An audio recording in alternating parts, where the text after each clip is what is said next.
Hello, all, and a very warm welcome to you.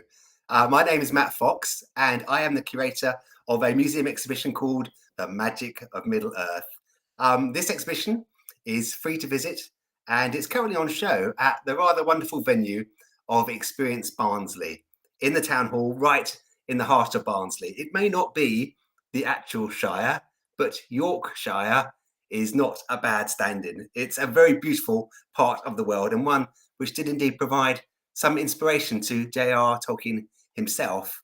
There are various walks and Tolkien trails that one can enjoy, and Barnsley's connection extends to Sir Michael Sadleir, who was a famous patron of this city and indeed a patron of Tolkien too. Sadleir knew Tolkien well, he was a supporter of his, and it was Sadleir that gave Tolkien a professorship. So if you haven't been to Barnsley or seen the magic of Middle Earth, then I certainly extend the invitation. Speak, friend, and enter. As mentioned, it's free. And if you're a fan of Tolkien and Middle Earth, and which I presume you are because you're watching this, you'll find much to enjoy. The magic in the exhibition's title could refer to spells and sorcery. After all, Gandalf is a wizard, but actually, magic also means enchantment. And Tolkien's creation certainly can cast a spell over readers. Middle Earth feels so fully formed, a world that feels real, historical, and has a powerful sense of the perpetual about it. C.S. Lewis said, "A world that seems to have been going on before we, the reader, stumbled into it." And Tolkien himself used the phrase subcreation, a secondary world which your mind can enter. And readers can indeed become attuned to Middle Earth and imagine things that might proceed beyond the page. Tolkien's broad maps suggest regions unexplored in the text. His century-spanning timelines leave ample room to fill out the history. His menagerie of races and inhabitants retain a life of their own and can be imagined on further adventures. And this makes Middle Earth a Minecraft-like toolbox for creators of all types, writers, artists, musicians, filmmakers, video game designers. And there is an indication in one of his letters that Tolkien himself hoped this would be so. He wrote, "I had a mind to make a body of more or less connected legend. I would draw some of the great tales in fullness and leave many only placed in the scheme and sketched. The cycles should be linked to a majestic whole and yet leave scope for other minds and hands, wielding paint and music and drama." And this exhibition seeks to curate and celebrate that artistic legacy, the adaptations and the interpretations, the creative fire that Middle Earth lit within others. Before decrying it's not as good as the book, as we all feel duty bound to do, we should realign our minds to accept some different mediums. Adaptations are not the book. And whether it's a radio play, it's a film, it's a game, it's a song, it's a sculpture, they can be taken and appreciated on their own merit. Does the actor's performance convince you? Does the video game absorb you? Does the song stir you? And even lesser adaptations that aren't so great might increase the renown of the source material and bring fresh eyes back to it. So in this talk, you'll see some pieces that are quite close to Tolkien, if you're a purist, and some pieces that are really quite far removed. But hopefully they can all be enjoyed on their own merit. So the museum had lots of submissions of memorabilia, and thank you so much to everyone who shared pictures with us or things from their collections. The museum was calling it a search for Britain's best Tolkien memorabilia, but that's a bit of a misnomer. There are standout high-value items, but equally there are others which are well loved, but really just worth a few quid. We've had to whittle it down to 20 entries, and there are some fascinating items, some that I haven't seen before myself. So I think you'll enjoy taking a look at these 20 things too. So without further ado, let's get on to our little Tolkien talk, Middle Earth memorabilia, Lord of the Rings loot. So Michael, if we can please have the first item up on the screen. So this rather special paper item is a menu printed on card, which would have been sat on the dining table for a rather swanky upmarket dinner held to celebrate the 60th anniversary of the Johnson Society. One can picture the attendees in black tie arriving at the venue of Pembroke College in Oxford, which is an absolutely gorgeous 17th century building, fantastic architecture. And one of those attendees was our man, John Ronald Reuel Tolkien. Now, we can see the date on the menu, March the 6th, 1931, which would put Tolkien at 39 years old. At this point in his life, he was married to Edith. They had 4 children, and he had fought and returned from World War One. His job was a professor of Anglo-Saxon, and he was a fellow of Pembroke College. So this dinner was held on home turf for him. Now, we don't know the exact date it happened, but it was at Pembroke College and was very, very close to this date in 1931, when Tolkien was sitting alone and marking students' work. The story goes, he came across a blank page and was suddenly inspired. Upon that page, he wrote the words, "In a hole in the ground there lived a hobbit," which would become the famous opening line of his book. And here on this menu, we also see something Tolkien wrote. The eagle-eyed amongst you may have already spotted it, but amongst the signatories, below and to the left of the date, is Tolkien's signature. Now, for some of the items, I'm going to do the Antiques Roadshow bit and value them, but not for this one. It's a one-off, and as such, the only way to ascertain its value would be to position it in a well-publicised auction and see where the bidding ends. That said, I don't think this will be sold anytime soon, as it was submitted by the chap who runs the Tolkien Collector's Guide website. The website is tolkienguide.com, and if you've not visited it before, then I would 100% recommend you do so. It's just a fantastic resource and has a huge amount of passion for Middle-earth poured into it. This menu really is a lovely thing. What a great survivor. It's nearly 100 years old, and to even have that piece of coloured ribbon is incredible. So 1931 is around the conception of The Hobbit, and we know that by the end of 1932, the draft manuscript was completed, and C.S. Lewis and some other friends of Tolkien had been given it to read. And Michael, if you can advance to the next image. This is from my exhibition. Here we see the published book, which finally went to press in 1937. The initial print run of The Hobbit was 1,500 copies, and this is one of those original 1,500, known as a first edition, first impression. And again, we see Tolkien's distinctive signature accompanying. Michael, let's look at the second item. We're staying with The Hobbit for now, so we're looking at here is the rather wonderful bag-end diorama of Bilbo's study, which was made by Weta Workshop in 2022. But that's not what we are going to talk about. Rather, I'd direct your gaze to Hompen. It actually looks like something Bilbo's painting in this pic, the way he's holding that quill, but I can assure you it is a book. Hompen is The Hobbit, translated into Swedish. The book has been translated into over 60 languages over the years, but Swedish was first, back in 1947, so 10 years after The Hobbit was first released in Britain.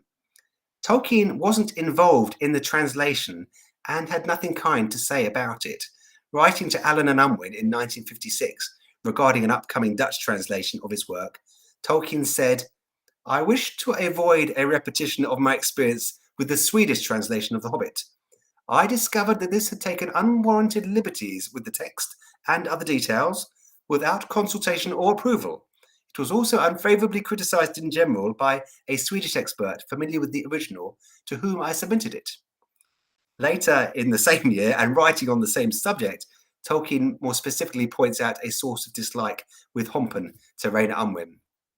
"May I say now at once that I will not tolerate any similar tinkering with the personal nomenclature, nor with the name word Hobbit. I will not have any more Hompen, in which I was not consulted, nor any hobble or whatnot."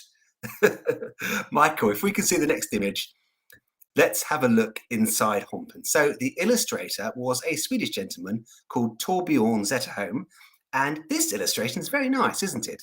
Gandalf there at Bag End, having the witty good morning conversation with Bilbo. Let's go on another, Michael. Yes, and here's Bilbo hanging on for dear life after being rescued from wargs atop the burning pine tree. All well and good. Let's go to the next illustration, Michael. And, oh dear, it was going so well. This is Riddles in the Dark, and this picture is meant to be Bilbo and Gollum. And this one really annoyed Professor Tolkien. In another of his letters, he fumed, "The picture of Gollum in the Swedish edition of The Hobbit makes him look huge." It's not great, is it? Gollum looks like a cross between one of Pac-Man's ghosts, the baddie from Scream, and a whale. Despite the liberties it took, or perhaps because of them, it's actually a very sought after edition, and booksellers will usually ask around £1,500 for a good condition copy of Hompen. Let's move on to the next item, please, Michael, before Tolkien gets any angrier. We are on safer ground here. The next item sent in was a copy of the 1966 edition of The Hobbit. I don't think Tolkien would have objected to this because the cover illustration is actually in his hand. Obviously, he's known as a writer, but Tolkien was a pretty decent artist too. You can just make out the death of Smaug written in Tolkien's hand across the middle of the image. I personally have a bit of a soft spot for this particular edition, which sold a lot of copies from 1966 through to 1974, because this was the one I read as a child. It's not valuable, it's just a few pounds, but thanks very much for sending this image in, because you can see how well read this copy has been, and that means it's given a lot of enjoyment. One small detail I will point out is Smaug the dragon.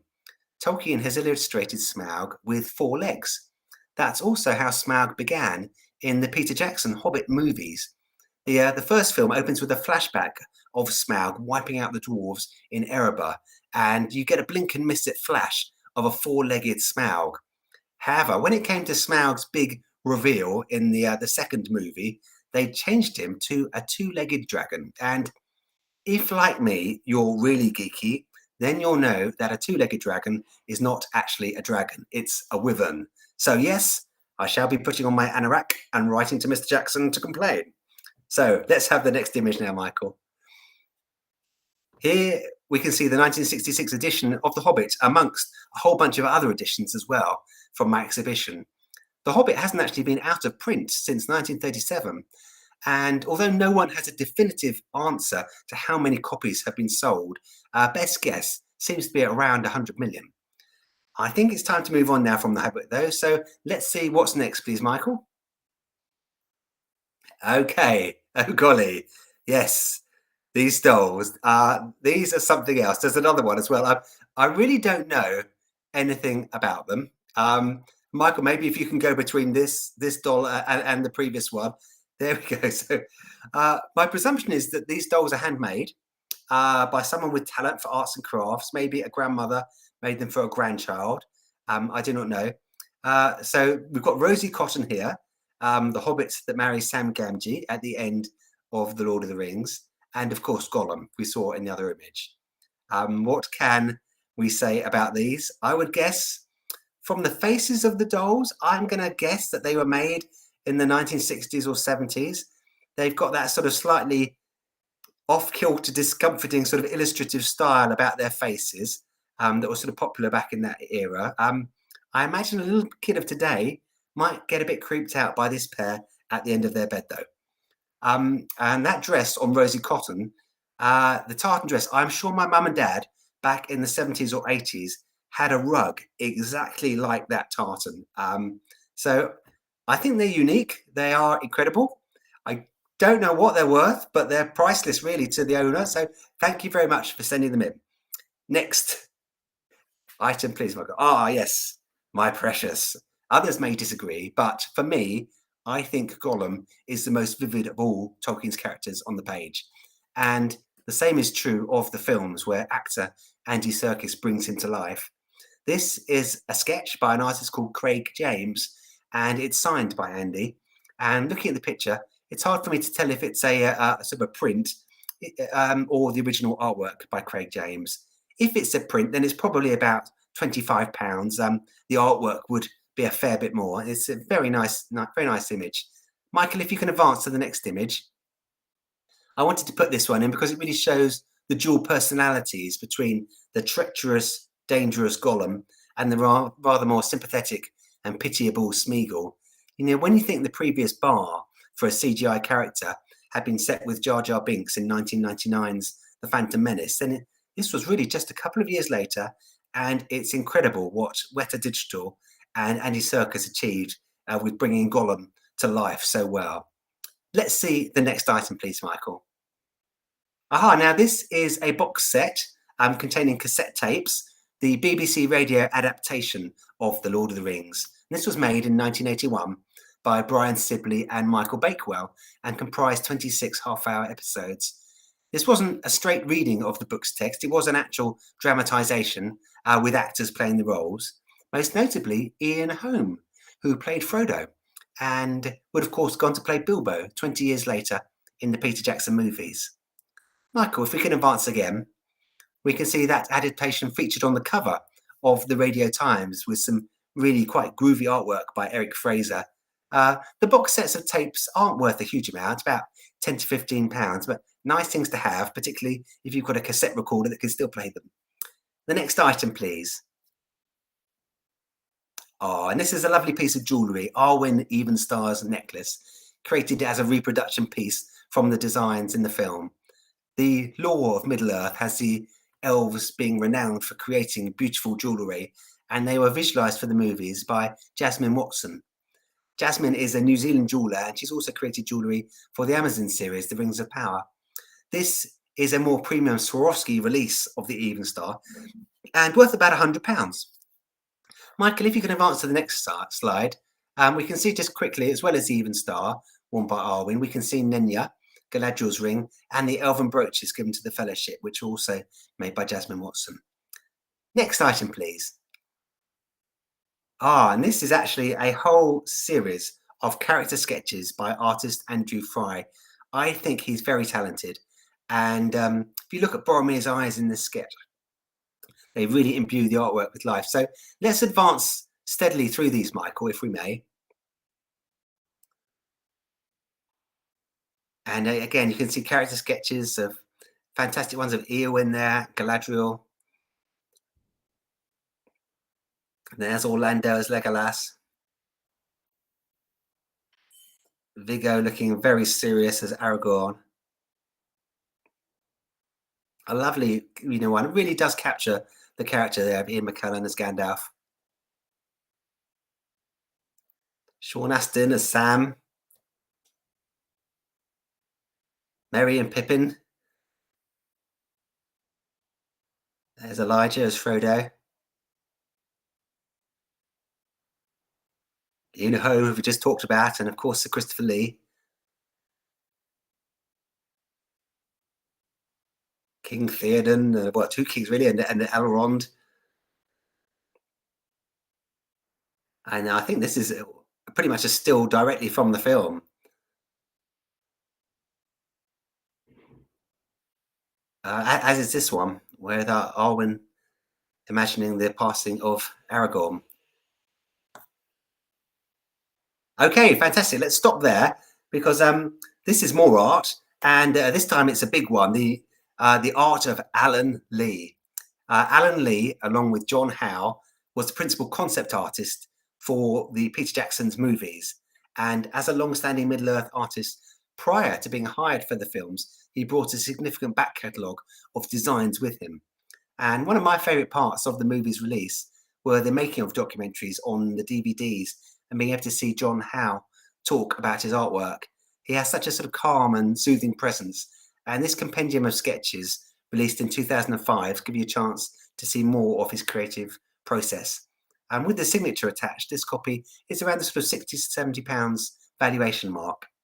And next item, please, Michael. I mentioned the DVDs. Here we go.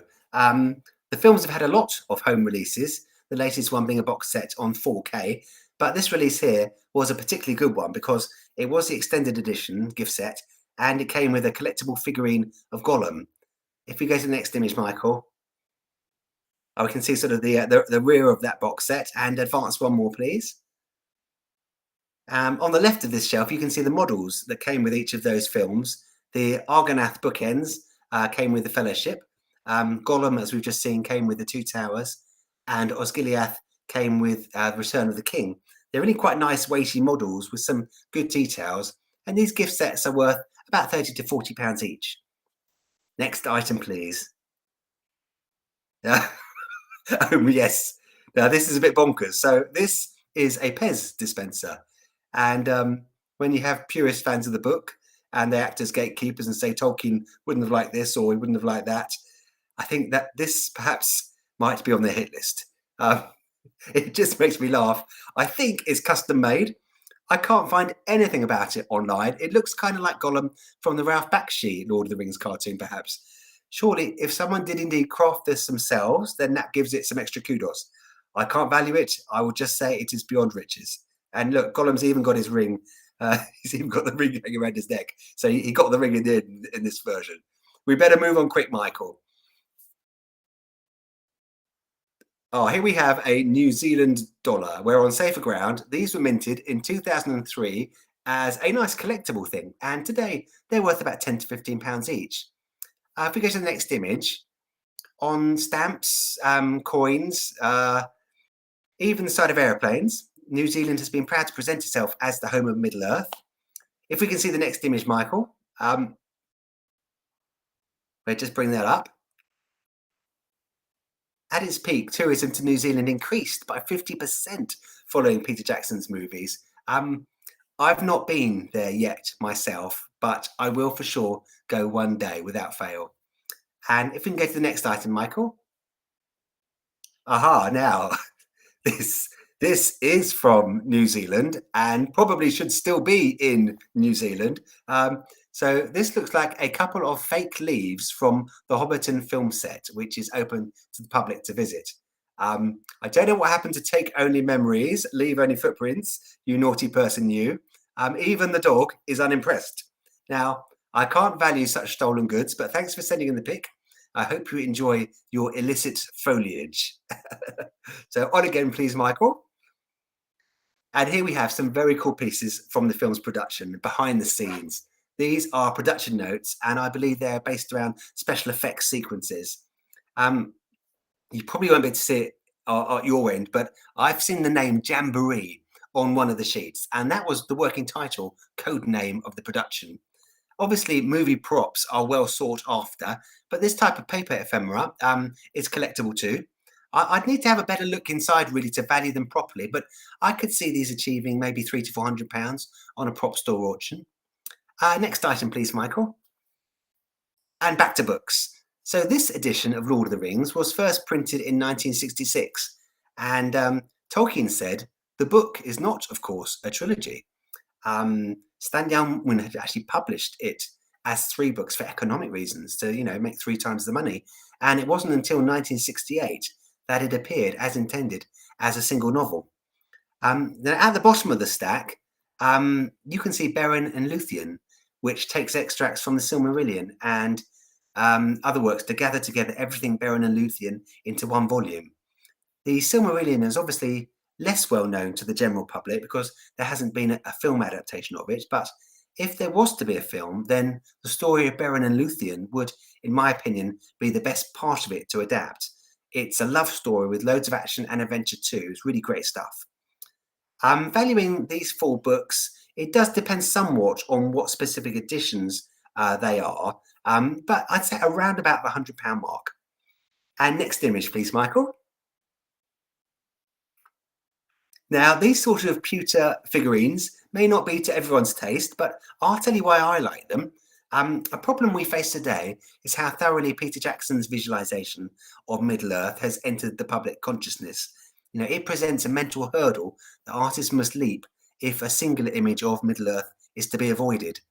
And these figures were made by Tolkien Enterprises, and as you can see, the character designs are their own. You can see, for example, the Balrog on the bottom shelf, very different from Jackson's.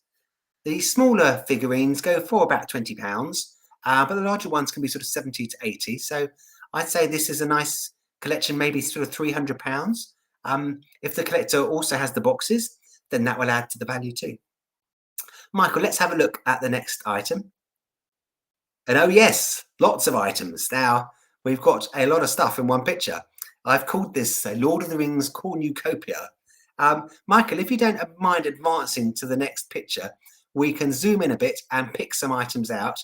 Bottom left, you definitely get brownie points for having a flyer from my exhibition, The Magic of Middle-earth. That's great to see. But what I'm drawn to, towards the top of the picture, above the plates, are the 3 medals. These are called conqueror medals, and you earned them by walking or cycling the distance covered by Frodo across the various stages of the journey from Bag End to Mount Doom, following in the footsteps of the Fellowship, as it were. And it's a great example of physical interaction, fan interaction with Middle Earth. If you have the next image, please. These are also from the cornucopia, and here we have a closer view of those stamps. What I like about these stamps is the font. These are stamps associated with the Peter Jackson movies. You can see Orlando Bloom as Legolas, Ian McKellen as Gandalf, etc. But they've gone off-brand with a title font. The branding for these things is normally so rigorously applied. I don't have a clue what's happened here. You can see the normal font in the top right pack of stamps. That's how they should look. But somehow they've got away with doing something different with the Lord of the Rings logo on the other stamps, and I like that. As I said earlier, I don't think a singular brand or image of Middle-earth is a good thing, so I like to see more artistic freedom and interpretation. There's a bit too much stuff in one image for me to value the whole cornucopia, but it all adds up, and it's a really nice collection. Thank you so much for getting it all out in your lounge and sending us the picture. I really appreciate that. Next item, please, Michael. Here we have a very cool group of glasses and crafts.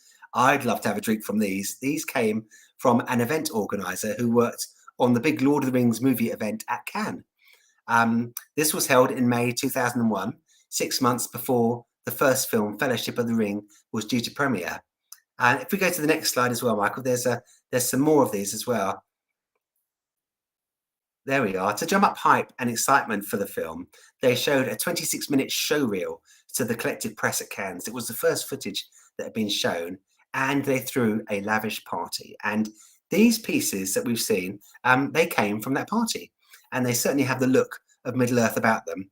I do know the values of these, as they were sold quite recently at auction, sort of £200 to £300 each. There is some suggestion that, as well as being used at the Cannes party, they could also have been movie props. And if they could be screen matched, then certainly that value would rise considerably. Just 2 items left now, Michael, if you please to the next one. This one is fun. It's a handmade model, nothing 3D printed, just carved, cut, and crafted the old-fashioned way. It's a model of the Golden Hall of Medalseld, which is the capital of Rohan and home to King Theoden. I do enjoy a good model and the time and dedication that goes into making one. Again, I can't value this as it's a one-off, but thank you so much for the effort of creating it and sharing it and letting us see it. Thank you. And next image, please, Michael. And this is very much in the tradition of saving the best till last. Let's go to the next image so we can really see what's inside this book. It's a completely handwritten copy with beautiful calligraphy of The Hobbit and The Lord of the Rings. Every word copied out by hand. We are looking at a labour of love, an odyssey, a quest to rival Sam and Frodo's long trudge across Middle-earth. I guess some of us do jigsaws, some build models out of matchsticks, but Hungarian artist Harry István found soothing calm in filling parchment after parchment with Tolkien's text. It took Harry 3 years to create these 2 tomes, and he worked on them 3 to 4 hours each day. The only thing he didn't do was bind them. If we go back to the previous slide, Michael, you can see the binding here, but he did describe taking almost 10 kilograms weight of parchment to a specialist who created these bindings. Actually, if we advance through 2 slides now, you can also see these books contain not just beautiful calligraphy, but beautiful artwork too. It really is incredible, the effort that's gone into creating these. And again, it's not something I can put a price on. These 2 volumes really are priceless. At the start, I talked about the magic in Middle-earth, enchanting people and putting them under its spell. And these books we've finished with are a great example of that. So here ends our adventure. 20 really rather different things. Thank you all to all who submitted. And if we didn't show yours, then do keep an eye on Experience Barnsley's social media, as I think the plan is to put some other items up onto those. As a collector, it can sometimes feel a little solitary, and being able to share with you guys is a privilege, and it means an awful lot to me. So thank you very much for tuning in and watching.